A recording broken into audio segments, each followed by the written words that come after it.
വാർത്തകൾ തുടരുകയാണ്. സംസ്ഥാനത്ത് അതിശക്തമായ മഴയ്ക്ക് സാധ്യതയെന്ന് മുന്നറിയിപ്പ്. 10 ജില്ലകളിൽ ഓറഞ്ച് അലേർട്ട് പ്രഖ്യാപിച്ചിട്ടുണ്ട്. 4 ജില്ലകളിൽ യെല്ലോ അലേർട്ടാണ്. സംസ്ഥാനത്തെ മഴ സാഹചര്യം വിലയിരുത്താൻ മുഖ്യമന്ത്രിയുടെ അധ്യക്ഷതയിൽ യോഗം ചേരുകയാണിപ്പോൾ.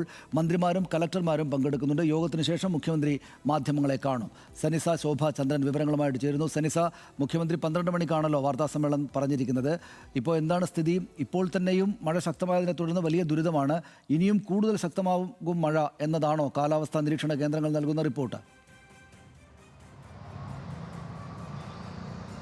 അതേ സനീഷ്, വരുന്ന 4 ദിവസം കൂടി മഴ തുടരുമെന്ന മുന്നറിയിപ്പാണ് കേന്ദ്ര കാലാവസ്ഥാ വകുപ്പിൽ നിന്നും ലഭിക്കുന്നത്. ഇന്ന് 10 ജില്ലകളിൽ ഓറഞ്ച് അലർട്ട് പ്രഖ്യാപിച്ചിട്ടുണ്ട്. നേരത്തെ എല്ലാ ജില്ലകളിലും യെല്ലോ അലർട്ട് ആയിരുന്നു. ഇപ്പോൾ 10 ജില്ലകളിൽ അതിശക്തമായ മഴയ്ക്കുള്ള മുന്നറിയിപ്പ് നൽകിയിരിക്കുകയാണ്. ഇപ്പോൾ പ്രശ്നങ്ങൾ ഗുരുതരമായിട്ടുള്ള പത്തനംതിട്ട, ആലപ്പുഴ, കോട്ടയം, എറണാകുളം, ഇടുക്കി, മലപ്പുറം, കോഴിക്കോട്, വയനാട്, കണ്ണൂർ, കാസർഗോഡ് ജില്ലകളിലാണ് അതിശക്തമായ മഴയ്ക്കുള്ള ഓറഞ്ച് അലർട്ട് പ്രഖ്യാപിച്ചിരിക്കുന്നത്. തിരുവനന്തപുരം, കൊല്ലം, തൃശൂർ, പാലക്കാട് ജില്ലകളിൽ യെല്ലോ അലർട്ട്. ശക്തമായ മഴയ്ക്കുള്ള മുന്നറിയിപ്പും തുടരുന്ന സാഹചര്യമാണ്.